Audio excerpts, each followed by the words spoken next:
We are in the Haute Savoie region of France. At about 1,200 meters. These cattle tomorrow morning will go up to the alpage. What we're seeing is grazing in a really highly species-rich meadow. We've done an inventory in this field in the last few days. There's somewhere around 40 to 50 species of forbs and grasses. And we've been watching the cattle grazing behavior too, which has been really meditative and really fun. And they really selected diverse diet. I couldn't say exact percentages, but certainly the majority of what they're eating is grasses. They especially like the bent grass and orchard grass. But they'll really relish this cabbage thistle. They'll eat the stalks right off the top. They really like devil's bit scabious. There's quite a bit of vetch and clover. Of course, they eat a lot of that. But they'll even eat cow parsnip. They like the meadow foxtail. They'll eat the leaves off of this white-flowered meadow rue, but they leave quite a bit of it behind. So really what we've all heard of called kind of the salad bowl diet. This is absolutely a superb menu out here for them. They're happy cows, they're chomping down. They like to bed down around the edge of the forest. They were down here this morning laying down.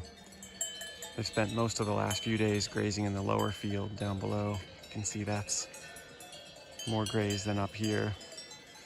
Relatively low stocking rate because they're only here for 4 days. There's 40 cows. It's about 5 acres. What I was told, if I had to guess it, I'd probably think it's a bit more because there's some pasture on the far side of this chalet over here. But no doubt you can see quite a patchy grazing habit. Lots of wildflowers left behind. There's a little bistort here in the foreground. Like I said, lots of devil's bit scabious, great masterwort, harebell, marsh thistle, that cabbage thistle, some orchid, spotted orchid, and early orchid. So yeah, great diversity, great diet, really nice kind of patchy, uneven, distributed grazing system, leaving lots of patches of wildflowers and habitat behind, plenty of butterflies and bees and pollinators in and amongst the cattle. And yeah, just an overall nice example of a traditional farming system. This is a system that's never really seen change, probably over the last number of generations, nearly as long as it's been grazed. They're not seeding it, they're not fertilizing it. It's been hayed traditionally by hand. We met the fellow who actually hayed this field as a boy just a couple days ago. What we are seeing is a lot of forest encroachment, and that's probably one of the biggest changes to this farming system here, is the expansion of spruce forest. And so the 3 main trees here are beech, spruce, and silver fir. And so those are all moving into the pastures as there's fewer people grazing these steep hillsides, fewer farmers, less infrastructure supporting agricultural families, increasing costs of capital and land and equipment.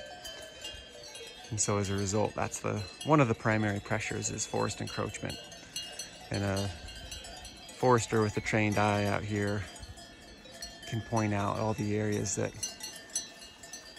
have closed in the last 50 to 80 years, and all the farmers will say there was a lot more open land.